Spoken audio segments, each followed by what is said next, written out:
Have you ever thought about starting your own podcast? When I was trying to get my podcast off the ground, I had so many questions. How do I record a podcast? How do I get my show into all these apps people like to listen to? And the biggest one, how do I make money from my podcast? The answer to every one of these questions is really simple. It's Anchor. Anchor is a one stop shop for recording, hosting, distributing your podcast. Best of all, y'all, it's 100% free and ridiculously easy to use. And now, Anchor can match you with great sponsors who want to advertise on your podcast. That means you can get paid to podcast right away. In fact, that's what I'm doing right now by reading this ad. Listen, I've been using Anchor for over 2 years now, and I can tell you guys, this is the simplest, easiest platform there is. It combines the financial part as well as distributing your podcast to all these different places. So, if you've always wanted to start a podcast and make money while doing it, go to anchor.fm/start. That's anchor.fm/start to join me and the diverse community of podcasters already using Anchor. That's anchor.fm/start. Cannot wait to hear your podcast. Hello, everyone. Welcome to another episode of the XL Tribesman podcast. My name is Kirkland. I am the host of this show. And today we have a very special guest. Now, I don't want to fuck up your name, but I'm going to try, right? And don't hold nothing against me. Mm-hmm. But is it Martinus? Nope. Try again. Okay. Mar. Not tenuous. Nope. Try again. Mar. You making it harder than what it need to be, bruh. Martin. Martinez. Martinus. Oh my God. I told you was making it harder. You was doing, what the colonizers doing, putting the in syllables in different places, man. Wait, I'm not trying to be like the colonizers, sir. But well, Mr. Evans, thank you for joining the XL Tribesman podcast. I wanted you to talk a little bit about yourself. Introduce yourself to the people. Let the people know what you do. Let them know why I think you're like the dopest fucking person on Instagram. But I want the people to know why you so dope because I already know. All righty. Good morning, good afternoon, good evening to wherever you're at in the world. My name is Martinus Evans. I am he and he is me. I'm a fat runner, a marathoner, Adidas, a global ambassador. Got a new book on the way. What else? I got degrees like a thermometer, multiple degrees. And what I like to say is I'm a fat runner and I'm just here to promote physical activity, fitness, loving yourself, and joy while having fun, right? My big motto is like helping people enjoy fitness without the pressures of losing weight. And I want everybody to understand and feel that you can exercise, you can enjoy it, and you don't have to have the pressures of losing weight. You know, and that is why I fucking love you. Because when the shit you post online to me is exactly my mindset. That now keep in mind though, I'll be running like you be running. We doing all that running now on my thing. But I do, I have found myself in a place where I'm allowing myself to be more physically active without, like you said, without the thought of like, oh, I have to lose weight. It's Mhm. like just allowing myself to move, simply just because, like, it's like the simple things. Like, I just want, like, I've been able to accomplish, walking up the stairs now, and I ain't gotta, I don't gotta do that no more. So, like, it's just the little things for me that I like about it. So I appreciate, your perspective on being a runner. I first found you I want to say you changed your name, right? Your Instagram name, because it used to be Slow as Fuck, right? So that's my other Instagram page. So I have an Instagram page called the Slow F Run Club. Oh, he got too many for me to keep up. He got too many. Okay. Yeah, man. I thought I don't know why I thought you changed your name from that to 300 pounds of running, but I guess that makes sense. You have two brands. So you primarily focus on, in my opinion, you've been focusing your whole journey on teaching people how to run being fat and making them feel comfortable in doing that. How did that journey start for you in running, like being a runner? First of all, how does one say, "Oh, I'm going to be a runner"? That's first. um, Kirkland, it came from spite, man, on some real shit. 2012, I weighed somewhere near 400 pounds, 360, 370, 380, somewhere around there. Like every scale I got into at that point, I just stopped working. And I was working at Men's Warehouse at the time, slanging suits. So, that's where my fashion style came from. I was slanging those suits at Men's Warehouse. And I was on my feet all the time because we on commission sales, Yep. eating whatever. And I walked in there one day and had the sharp pain in my hip. That led me to go to a doctor, which led me to go to the orthopedic specialist. And as I'm sitting there, this guy who's 5'5", maybe 100 pounds, soaking wet, very thick accent says, "Mr. Evans, I know why you're in pain." Me, I'm like, oh, like maybe it's something to do with me playing football in high school and college or whatever. And he's like, "No, you fat." It's like you got two options. Like you need to lose weight or die. And he go on this whole thing of like trying to shame me into like running and not even running, but like walking. So he go on this whole thing like you need to start walking. You need to walk a 1 mile one day and then another mile another day and like all this other stuff. And then you got belly fat like a pregnant woman. Like this dude was just going in on me. Shut And the fuck I'm up. yeah, dude. So I'm 6'3", like I said, pushing 4. And I'm like, dude, Aretha would have been dude. stanging in that mother. And I was like, dude. So we go back and forth. We have like this big ass argument. And when it was all said and done, I was like, screw you, man. Like, I'm gonna run a marathon. And he laughed at me.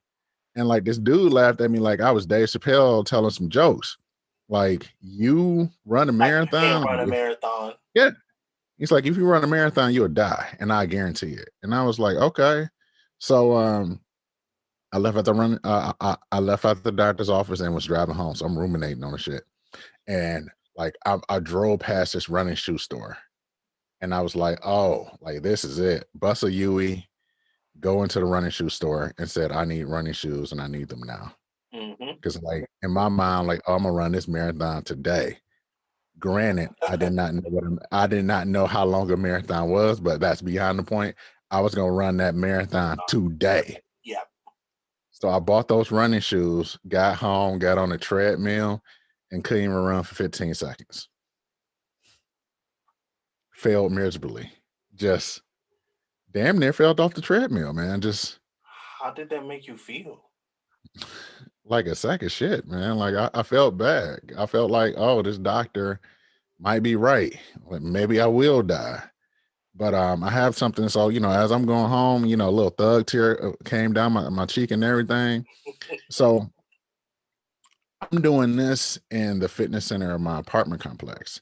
There's two people on either side of me, like these bunnies, treadmill bunnies, like going like 10 and 15 miles an hour. So I'm like, oh, fuck, like I'm gonna go like 7. So I failed miserably. Thug tear coming out. And as I'm going home, I reach out to the doorknob and I have a tattoo on my wrist that says "No struggle, no progress." And like as I was reaching for the door, like I seen that tattoo and I was like, oh, like this ain't it. Like he ain't gonna get the best of me. So from that day on, it was going every day, day after day, just getting 1% better. You know, all right, I can run for 15 seconds. Let's try 30. 30. All Yeah. right, I can run for 30 seconds. Let's try a minute, so on and so forth until I was able to, start talking about minutes to the miles. And then, almost a year later after that, almost a year to 18 months, I ran my first marathon in Detroit, my hometown. So it was a hell of a journey, and I just never stopped ever since. See, let me pick out something of their story. You see, I too am I'll call myself the king of the small wins. Um, I what was always holding me back from success is that idea that I needed to get from $1 to $1 million. And what Mhm. was in the middle, I couldn't visualize what was in the middle.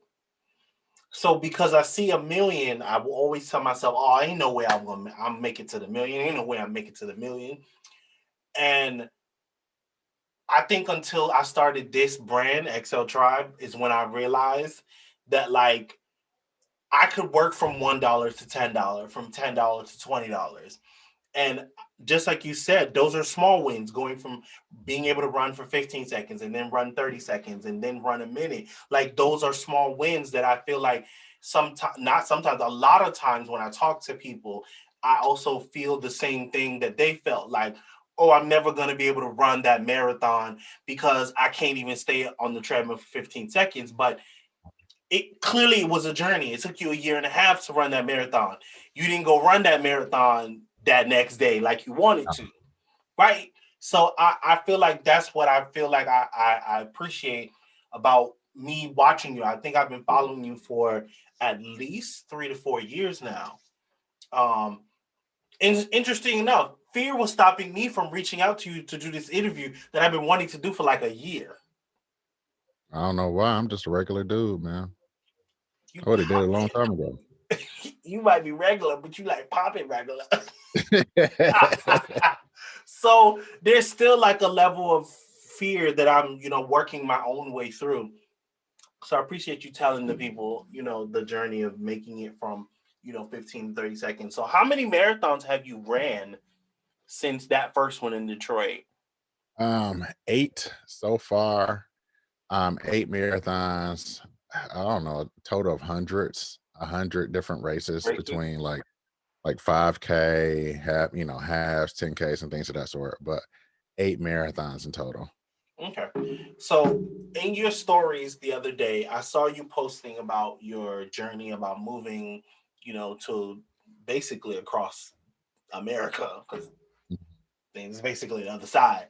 And so you said that you had a therapist over in California now. So I don't know how open you are about therapy, so you can say what Oh, you sure. feel or don't. I don't know. But therapy is a very big thing for me in this brand. I feel like it's how I got here. Like it's how I got comfortable enough to be talking to you because that was one of my fears was not talking to other people. I don't have a fear of talking to other people, but I have a fear of putting myself on front street Mm, to talk to other people. And so, therapy is how I got this comfortable with doing that. And it's also how I got comfortable in my body. And and that was what we were going to talk about because you, like me, like you love your body and you don't spare any type of thought about what anybody has to say about what your body looks like. I love how you poke fun at the people who poke fun at you. I think that's yeah, really witty, by the way. thank you. Um, but I wanted to ask about therapy. Like, what was your motivating driver to say, you know what, I need to get my ass up and go see somebody? Oh man, it's a journey that's been ever evolving, right? I think if I would have had therapy sooner in my life, some of the things that I'm going through in my mid to late 30s, I wouldn't be dealing with, right? So, for example, my brother committed suicide when I was 10. I grew up in Detroit where death was just there, right? Like I literally stayed next to a crack house. Like I seen the D boy who stayed there get killed, right? And then having to go with, oh, well, you need to get from over here. You need to go to the other side of Detroit where people can't find you because of yada, yada, yada. Right. So it's been a thing of just being a black man in America growing up in Detroit I've always had traumas that that was like, shut that shit up, just suck it up and just deal with it. Mm-hmm. And as you get older, those those traumas and shit and those skeletons in the closet will come back to haunt you. The And fuck. and it haunts you in different ways, right? Whether it's risky behavior, whether it's the relationships that you tear down, whether it's you being a self defeatist, whether it's all of those things, right? And at first it was just like, oh, like, dude is just has an anger problem, and that's okay. But it was just deeper than that. It wasn't, as one of the things I'm finding out in therapy, it's not anger, it's pain, it's sadness, Mm-hmm. and the sadness is masked as anger. Anger. So, Correct. Because that's the um, only way to express it. yeah, and especially being a black man, right? Anger, aggression is a way, an acceptable way to quote unquote get your feelings out, Now, yeah. right? Versus crying or anything else, journaling or things of that sort. So, you know, it, I want to say like I've been in and out of therapy. I don't know about 10 or so years. So like since my early 20s, off and on, just really just trying to understand like who is this person and to Who is he? parent the parent, the 10-year-old, the 12-year-old, the 13-year-old self that's still going through all the trauma that I experienced. So it has been a wonderful journey to really go through therapy and really um have a lot of breakthroughs to be like, yo, I went through some fucked up shit. And you shouldn't have had to go through it, but since you did, like this is how you can cope with it. And Right. it's one of the things that's funny, right? Like I was talking to a friend, actually on Instagram, because she's like, I used to stay in Detroit, and I say, oh, like why did you move? And she's like, well, my dad robbed the bank, and I was like, oh, okay, like, and she was like, I'm just like I'm happy that it's like I'm both happy and sad that you didn't even blink or like even have a reaction to like my Reaction. dad Yep. robbing the bank and me just being like, oh, okay, like yeah, I get it. Um, but yeah, it's one of those things that I've been going through. It's something that I've been practicing, and it's something that I see my life like having on a regular basis until I really figure out like how to um, manage my crazy. But manage my crazy is not even a word that I want to use. Is manage the the feelings, the thoughts, the ideas, all the things that's going in me, and Mm-hmm. to understand that those thoughts, feelings, emotions is not me, and learning how to separate those things from myself and from my identity. So yeah, it's been tough. With me moving to Detroit, therapists have like these license boards, right? So she can like, a therapist can be licensed in like California or like, but not be licensed in Michigan. So, Yes. I had a therapist for like 2.5 years, and we was really like going through some, like making some headway and really, um, like really making progress. And it was my first black therapist too. Like, so for me to like find a black therapist in my 30s, and she was from the Midwest, so she kind of understood the plight that I was going through. Going through.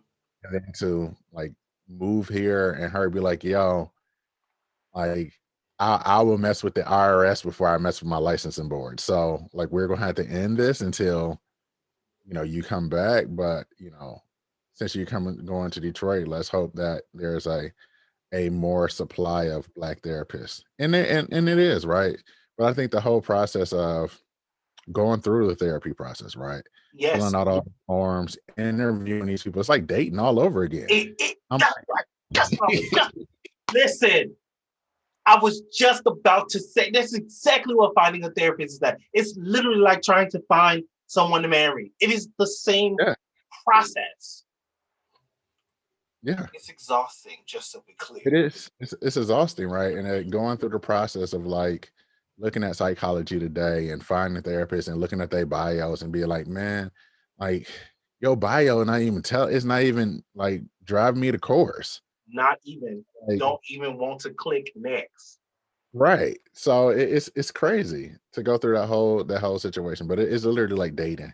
It's literally like trying to find a mate because it's Oh like wait. you are Oh, somebody telling all my like closet, all my deepest, darkest secrets, skeletons, right? and you gonna keep those. So I need to be able to be comfortable to tell you these shits. Listen, I go through therapy. I went through therapy the same way I'm currently going through dating. You call people, you call therapists, they'll call you back. And I'm starting to think, wait a minute, the therapist got communication skills issues too? What's going on? Listen, yo, that was a fucking struggle. I Yeah. called, I spent 3 weeks I spent 3 weeks waiting for a therapist, waiting for different therapists to call me back. Like I would leave voicemails for them to call me back and they would never call me back.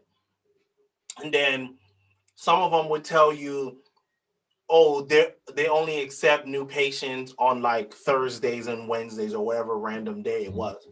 You call on Wednesday, they'd be like, oh, so and so out for the day. Yeah.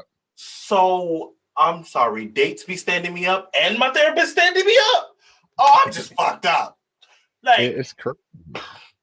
And then all of the paperwork that goes along with like the intake form. Like I had to go through a 45-minute survey and questionnaire, and it was like a bunch of them. And she's like, "Yeah, have all of these done before we meet for the first time." It's like, so you want me to fill out all this shit, spend 45 minutes to do this, just to and see if I then like you? exactly.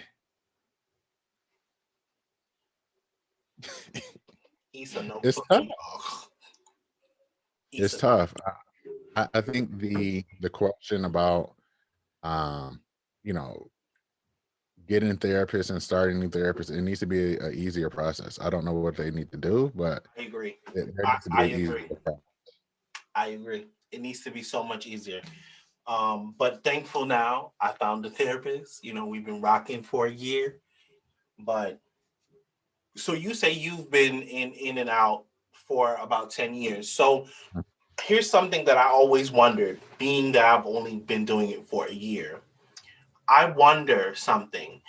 Is there I always wonder what's the end point. Some people have shared with me that it's just until you feel comfortable. But my thought process is right. So it took me 31 years to get here. How can I unpack all of that in 1 year? Right? It's like, Man, yeah, it's gonna take a lot longer than that. That's why I've been thinking about. I just be like, how long am I supposed to be in this bitch? Like I don't know. and that's why you're supposed to find somebody that you're comfortable with, right? Because it's gonna take as long as it's gonna take in order to go through it, right? And even for me, like I said, off and on, and some therapists, hit it one way, some therapists don't hit it that way, right? And I think that, with me being able to first initially have my first black therapist, and like we just hit it off and it was amazing. But like, being imagine being a black boy and being 25 and like having a white woman and she's crying in therapy and you like, I thought I'm one supposed to be the one doing it, right? And it's like, Wait, okay, yeah. Or having a therapist and it's like, yo, a white therapist and be like, yo, we just adopted our first black kid. Like, can you give us some advice? And like, motherfucker, I'm so be here talking about my traumas and shit. so you want to pay me $100, $200 an hour? I mean, I give you all the advice you want. If we just, or is this gonna be free? Because if it's free, Exactly. we can swap. But I ain't doing that for free. Can I pay you $200? So, finding someone that you can actually vibe with for whatever period of time it is, it's Mm-hmm. definitely. It's definitely important. I agree. So now you've been on this fitness journey for, well, like I said, I've been following you for about 3 to 4 years. But how long have you been on this journey of like Uh, running these marathons and like, since 2012. So my 10-year anniversary is coming up next year. since 2012, man. Like, 300 pounds of running initially was a blog. I was blogging before blogging was cool. And then when Instagram came around, I hopped on Instagram. Same thing with Facebook. Same thing with podcasting and all the other stuff. So I've just been around, man. It's been a larger part of my life for 10 years, just Almost a about 10 decade. years. Come on now. Come on. That's see, and I guarantee you, there's a part of you that feels like you just getting started. Yeah, it is. It is. You know, I don't even know if I was saying this, but I'm in the process of signing a book deal, and it's like it took me 10 years to get this. It's something I've been dreaming about like since I started. So like I think my life when it comes to this social media, whatever you want to call this, influencer fitness guy, I feel like it's just getting started because I feel like, once this book come out and everything when it comes to that, like it's gonna be a whole bunch of new people who've never even Who've never heard of you. heard or seen in me. Oh, when you get the book, you gotta come back. We gotta talk. Yeah, All right. absolutely. So I like to do this thing on Instagram. Not on Instagram. It's not on Instagram, but I like to do this thing where I pull a picture from your Instagram and we talk about how many shots it takes to get there. Tell me like the scene around it, like what made you take it. So this is the photo that I wanted to talk about. Let's Oh, see if I can do it like the Instagram people do. Yeah. yeah, get your Instagram hands. Right. Um, um, Sugarlet took that picture. Okay. Shug at Sugarlet. Um, Let me get Suge's pronoun. I think Suge's pronouns is they and them. Okay. Um, Suge is a phenomenal and fantastic photographer, and they just happen to be in the San Francisco Bay Area, Mm-hmm. and it's like, hey, like you can come, you can be however you come through you want, but mainly I do nude shoots or try to get people as nude as possible. And I remember being like, well, shit, like I don't mind being naked, like whatever. Like I got my significant other, and like they ain't going nowhere. So I'm Mm-hmm. like, fuck it. So it's funny because like I was literally in a stranger's backyard that Suge had met just for the first time to Oh. take the shoot there. So it was like a follower. So it's like a follower that follows Suge. It's like, hey, I have this backyard. It's beautiful here, yada yada yada. So I go to a backyard that I've never been to before, met Suge for the first time, and then be like, all right, well, I'm finna get naked and let's take these pictures. Oh, just like that. Like just Jamaican people say just so. Just like that. Like it was, the shoot was maybe about 2.5 hours, and it was literally just in the nude, shooting the shit, taking pictures. And those are like one of my favorite pictures because I remember Shug was like, hey, like before you come, like bring some flowers. And I'm like, all right. And then Shug was like, yo, I think I'm gonna put these flowers under your boobs. Like, you okay with that? I'm like, well, shit. I don't give a fuck. Put whatever you want on these man titties. And she's like, I'm gonna put So these that was flowers. her idea to put the flowers right Yeah, there. it was Shug's idea to put the flowers there. Oh, sugar idea. Okay. Oh, that's pretty cool. And that shoot is a bunch of photos of with me and flowers and things of that sort. And it I think it was just interesting to like have that. I don't even want to say softening, but like showing a different side of a individual that you would never see, right? And I thought it was cool. Like, it was interesting. When I talked to my lady about it, so she's like, "So what you gonna do with these?" I'm like, "I'm gonna put them on Instagram." So she's like, "So you just got naked and took pictures Right? just to put them on Instagram?" I was like, "Yeah." Listen, Suge, you need your props. Them some Look, first it's of all, dope. those are some dope photos. But I agree.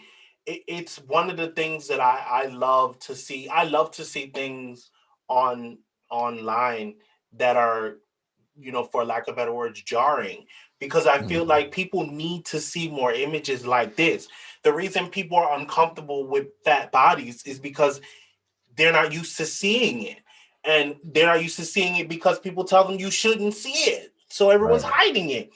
And really, I'm like, no, no, no, no, no. Show the rolls, show the titties, let them out. Right. Like, the more we do this, the more normalized it'll be to see bodies of all sizes. Because I always think of like, every time I see a big body on Instagram, the first thing I think of is like, oh, this is amazing. Second thing I think of is more people need to see this. So instantly I'm like, share, share, share. And one of the things about that is because I do want people to get more comfortable in their own skin. And I notice people become comfortable in their skin once they see an example that looks like them. And so that's why it's important, whether people feel like we're going to get into that promoting, basically, whatever fuck that means. Um, that's why it's important to promote obesity. Because I don't think people understand, like, I'm gonna talk for myself. Okay. Lay Seeing fat people work out make me want to work out. So if that's Okay. promoting obesity, then so the fuck be it. The whole reason, I don't know if you can see, well, you can't. Well, maybe you can. Like, I bought myself an exercise bike. Mm-hmm. I wouldn't have bought that had I not seen fat people like you work out. I would have never bought that bike. I would have never, made myself get on this bike 3 to 4 times a week. I'm active in ways before Instagram I never was, Mm-hmm. because I see fat people promoting obesity. So fuck that bullshit. That's where I'm getting at. So I have some rapid fire questions for you.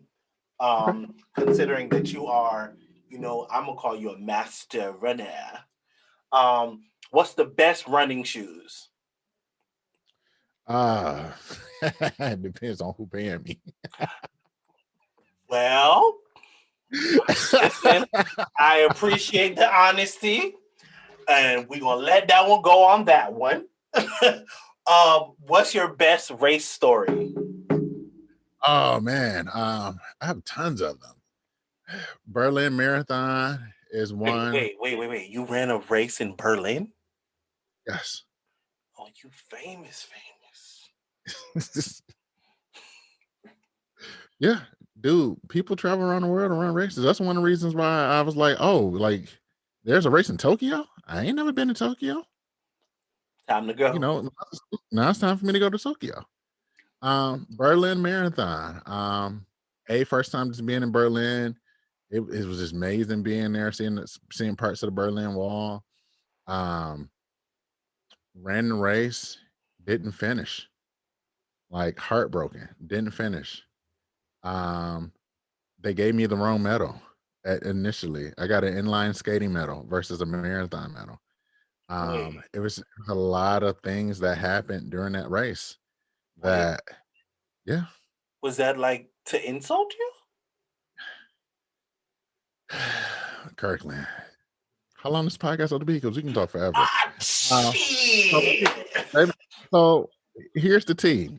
By Mm-hmm. being with running and races, right? So you have, I want to say three or four different type of categories, but you can kind of break them up into two.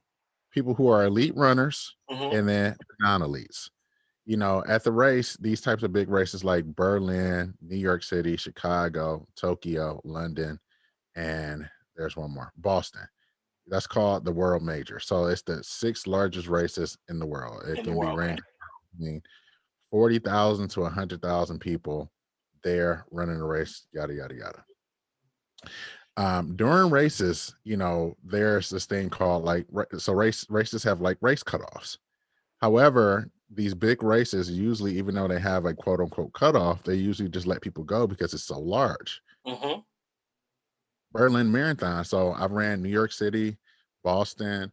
I participated in Chicago. So like volunteered and things of that sort. Like that, those are part of the world majors. They let people continue to go on. Berlin wasn't that case. Even though I was promised by like the volunteers to say, hey, like I know I'm falling behind, yada yada yada, but I'm still gonna finish this race. And it's like, oh, like you're gonna finish, you can cross the finish line. I get to the Brandenburg Gate, that big gate that they always show in Berlin with that was like where the Nazis sent the people through. Yes. Um, you run through that, and when I can literally see the finish line, Kirkland, but it was this big ass gate that blocked the whole finish line. And I'm trying to tell the dude, so like I'm trying to tell the dude like, no, like I need to finish the race, and he's like, no, race is over. And it's like, no, I need to finish this race. Like I need to cross the finish line. It's like, no, like nobody's crossing the finish line. Like the race is over. So I end up talking to somebody, and it's like, yeah, like they're not letting nobody cross. But if you go, you know, somewhere else, like around the corner, they'll give you a race medal for like participating. Because Hmm. that's mainly what people want. So I get there, I'm crying and shit. You can see, I think I still have it saved in my on like my what you call it, the Instagram when you save the Oh, what's the name? the highlights. The highlight. So I still got the highlights there. Like your boy is breaking down, crying. Like I done ran this whole race, and then somebody gives me an inline skating medal, and then eventually I end up getting like a marathon medal. But I still have both of those medals um A reminder. as a reminder of like like I need a redemption race to actually finish and cross the finish line, but B, like it's also a thing of letting people know like people don't give a fuck about you. They just want your money, and like that'd be it. So I know you've talked extensively about that. By the way, I remember you. Do you still blog? Like, Off and on. Since I got this book thing, I'll be vlogging more though. sense. Well, I remember you talking in one of your blog posts about that you wanted people who put on races to stop ending them early or something like that. I think I remember that a few years back about you talking about that. So I'm guessing this Berlin experience is not a what's the word I want to use? It's not a singular event. It's No, something it's that not. happens. It's something that happens a lot, right? And I think that's a lot of like that biggest hurdles to getting people active and participating into races is knowing that they're afraid that they might get out there and get lost, run out of water, like all these things because race directors, do whatever. And I understand, right? Like it costs money to put on a race. It costs money to block streets. It costs money to do all this other stuff.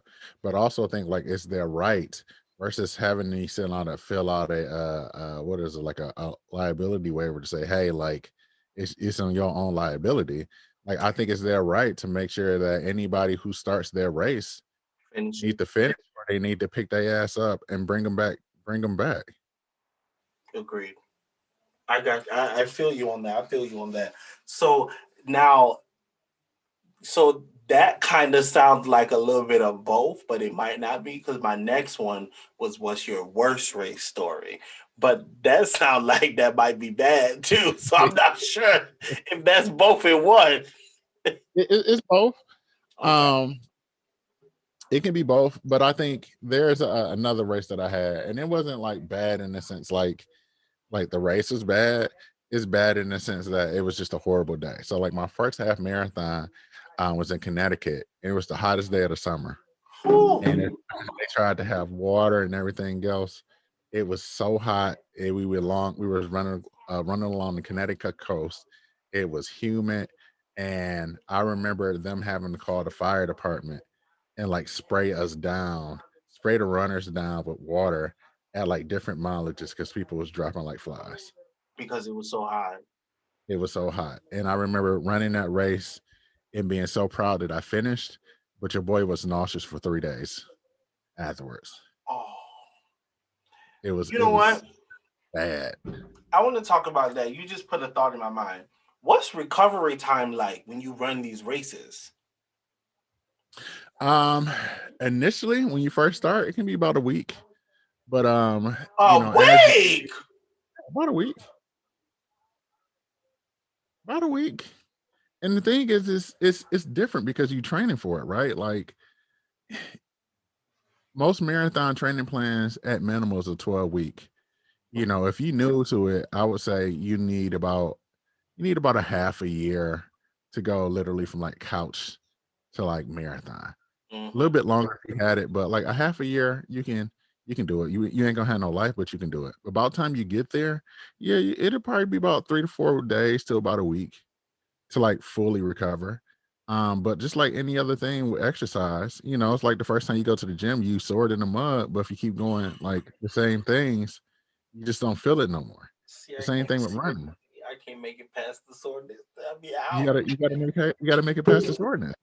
It's the same thing with running.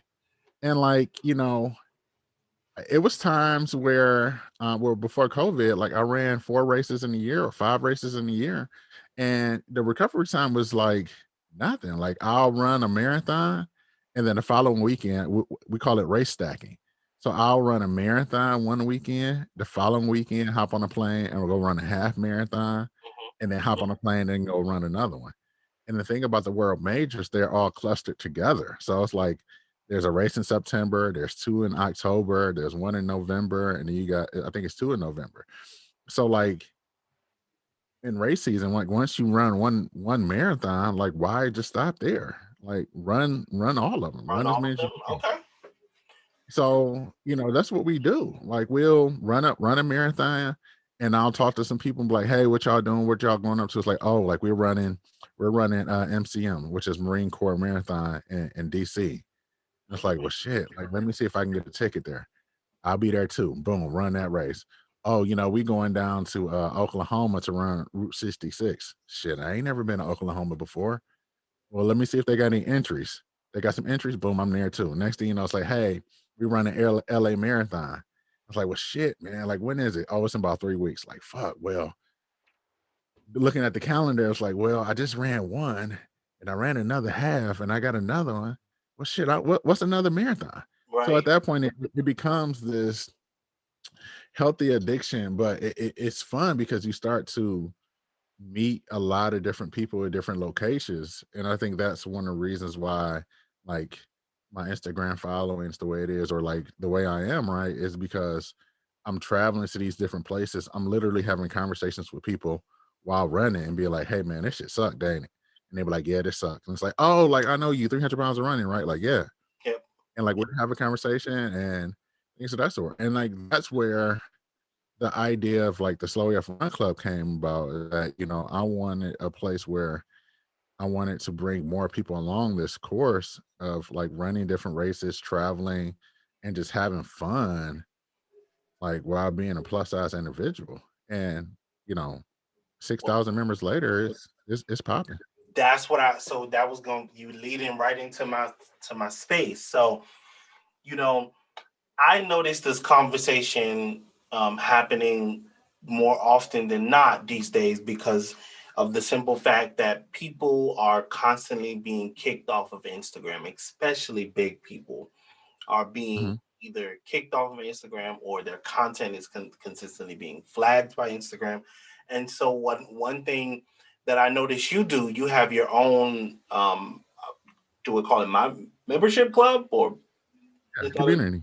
community. Yeah, man. You have your own community called Slow AF. And so I wanted you to talk a little bit about the community, tell people like where they can go sign up, because I think it's a dope community for people who are looking to get into running or who are into running or who just need a little bit more motivation. Because, I don't know where you find it at, but you're so consistent. Like, that's the thing. So, like, they might find some of that, pull some of that energy from you. So how to get into this club? What is the club go?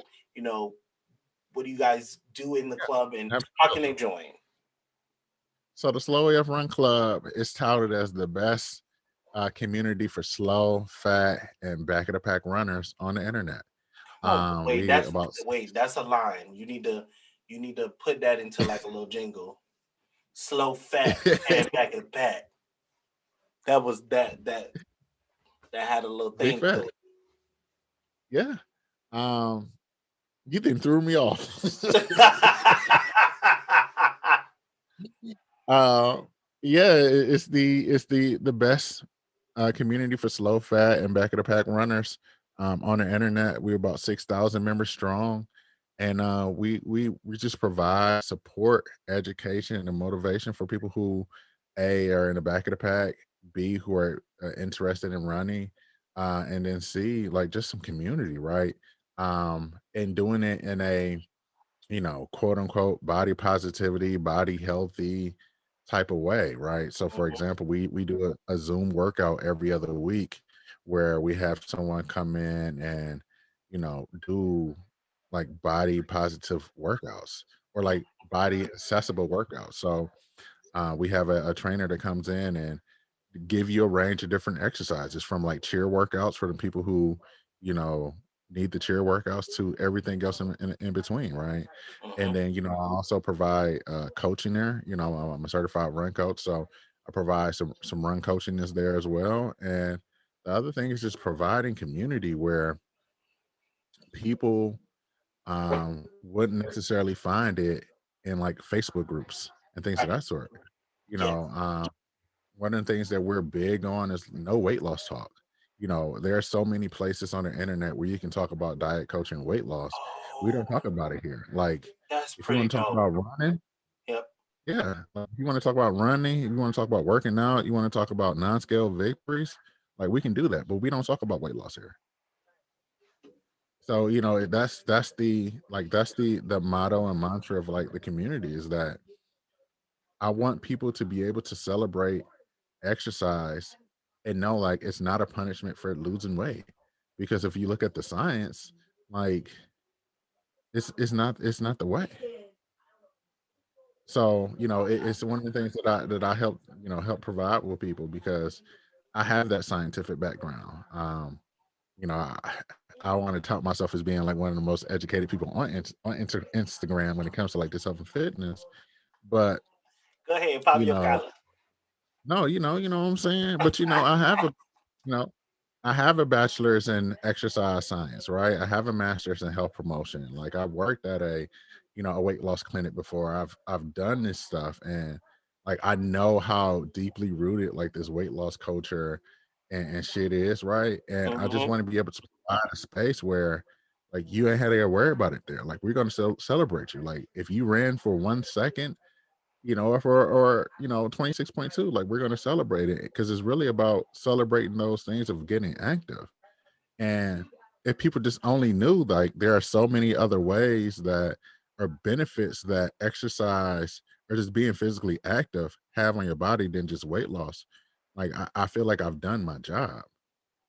You've already done your job because if you provide a safe haven on the internet where you don't have to hear people talking about, oh, I just ate a Twinkie and I gained 5 pounds. If you can provide a place like that on the internet, whatever you charge is worth it. Just so we clear. And that's All the other stuff is just a little razzle dazzle. That part right there, it. and that's what we do, right? And it's about changing people's minds and having changing their mindsets to say, hey, like we don't talk about weight loss here. We don't, when you talk about food, it's not as in a way of like a negative way. It's in a way of like how do you fuel your runs or your physical activity. So like we're not talking about food in a weight loss way. Like we're not even talking about like specific diets. I don't care what you are. Like you pescatarian, donutarian, I don't give a fuck. Like how you going to Ooh, use a diet, to I want help to be on you, that diet. you know what I'm saying? Like how you going to use that diet in order to like help you become a better runner or a better Mhm. athlete or a better person and like just fuel your exercises. So like if we can just take that stigma away from like food or like this conversation or just stigma away from like being a larger individual and like exercise, right? Like there are so many things that I've been through. Like I didn't even know there was like creams and bombs and everything till you like put in between your legs and your ass to go run, so your ass won't be on fire after running for so long. Who knew that? Exactly. That's why they need a joint. That's what I'm saying. So like, there's so many things that I've been through. Like, cause let me tell you, Kirkland, it's not fun to be running for let's say a 10 miler. I got all this meat, my legs running together, my leg hairs getting caught up in each other, and like now you just chafed your body on fire and you get in the shower and everything feels like 1,000 cuts. Oh, We, like what would it, how would that change the world to say, hey, bro, like you need to go get some body glide? Or hey, bro, there's like different oils or things you can put on your body to like help prevent that chafe. So Like your ass and your legs and your nuts is just not on fire from Fire. running Oh all. my. Oh shit. I felt it. Or being like, or being like, hey, bro, like, you shouldn't be wearing cotton drawers while exercising because like that cotton soak up all that moisture and now it's just all on your nuts and your thighs, just mildewing that as you work out. That's.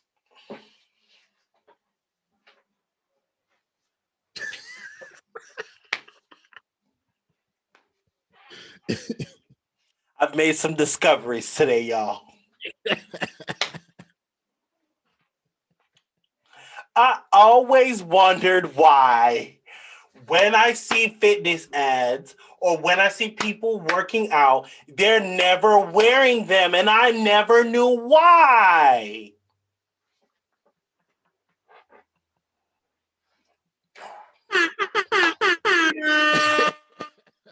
Mind blown. Mind blown. See, that's why y'all need to pay for his community. That Yeah, over there. That over there.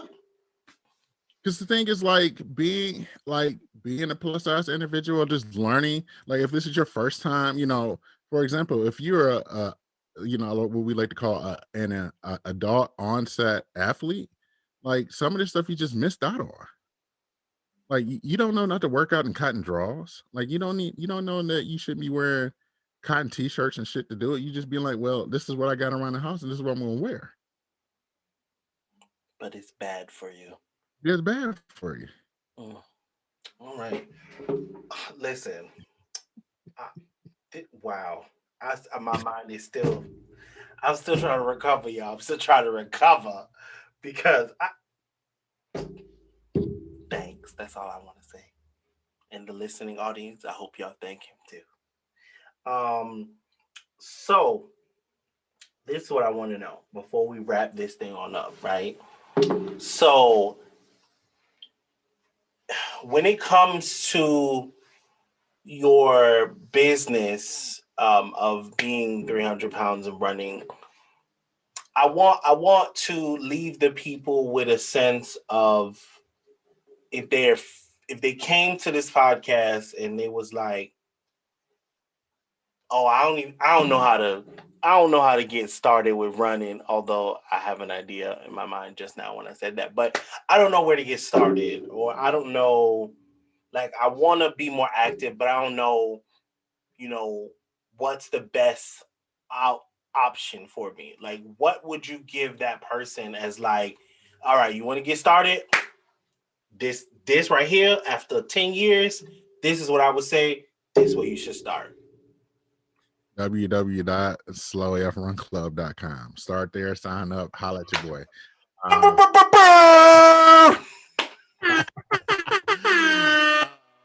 so that's the first thing. The second thing is that some advice and some real talk that I wish somebody would have told me earlier is Mhm. that we all start at zero. Like when you start something new, you start at zero. Our zeros is going to be different person to person, but we all start at zero. And a lot of us, we compare our zero to what somebody has been seeing, in my example, for the past 10 years of like going at it and banging my head at this for all this time, right? So, like, that's the first thing.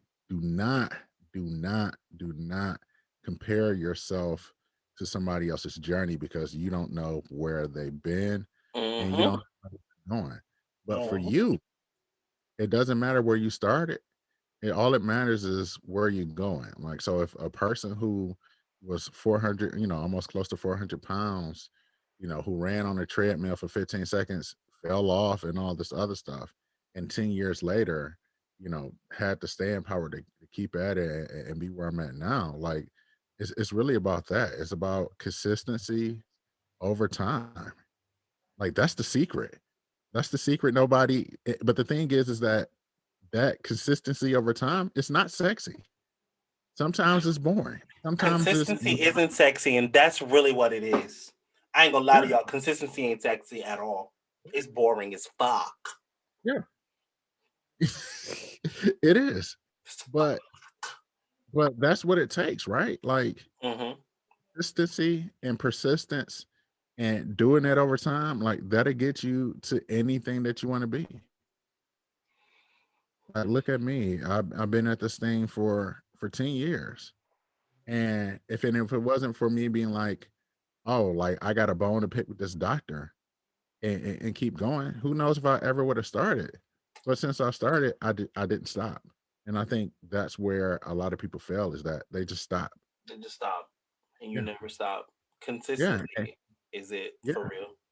And if you need some accountability or, things of that sort, I do run coaching. I do one-on-one coaching as well. slowafrunclub.com. You can find out more information there. Um, One last question, something that popped in my mind. So this is a What you got? real petty ass note. Did you ever go back to that doctor and be like, "Look at all these medals, motherfucker"? Did you ever Hell do that? no. That motherfucking not in my lexicon no more. I don't know who the fuck he is. Oh, You know what okay. my Maya Angelou said, people may forget what you said or how you said, but one thing they don't forget is How how you you made you make them feel. That's a feel. Hmm. fact. You never forget that part. Yeah. Well, I want to thank you so much for coming on this podcast, and I want to thank my therapist for me working the nerves up to do this in the first place. So let me add that in there Shout out too. to therapy. But thank you so much for joining us on the XO Tristem podcast. This has been an amazing podcast for the books. Thank you so much. Until next time. I don't know when it's going to be, but until next time. See y'all.